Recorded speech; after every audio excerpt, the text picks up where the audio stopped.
Kasi yung tanda. Oo nga naman, ano yung ilalim ha?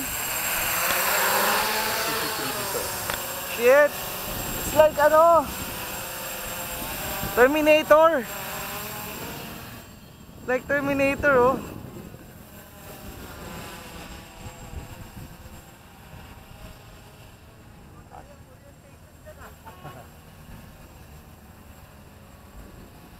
Nababakan mo lang. Oh, sige, sige. Ganda, ganda. Diba okay yung lipad niya, no? For... CC3D ah, okay ah. Hindi pa yan masyado natutunan. Scary lang, no? Scary eh. Oh, ano mo lang, malayo na yan ha. Oo nga. Mag-overshoot ka. Ano mo, atras mo. Babad mo yan. Nababa ko nga, ang bagal eh. Gusto mo i-try? Try mo. Sige, sige, okay na. Lipad ko lang. Anong testing ko. Kaya may lipad na mababa lang, hindi ko lang. Matatakot ka rin. Kaya naman. Actually, ang testing ko puro mababa. Puro mababa. Pitik-pitik mo. Pero aggressive ah. CC3D yan. Oo, CC3D.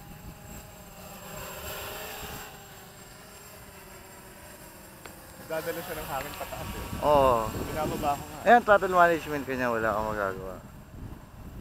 Pwede muna sa akin. Oh, yan, tama. Tail in ka lagi. Dadala eh. Binababa ko lang yung hangin mismo dadala sa akin. Oo. Yung once nag-bank ka, di ba nagpo-forward ka, meron ba yung height dampering? Wala. Ano yun?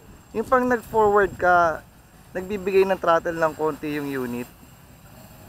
Nose in, ang takot ako rin. Hindi, isa sideways ko sana pag ganun eh. Magbaba ka ng throttle. Bababa? Oo, tumataas oh. O, baba ka ng konti, sige. Less than 30% ako halos. Oo.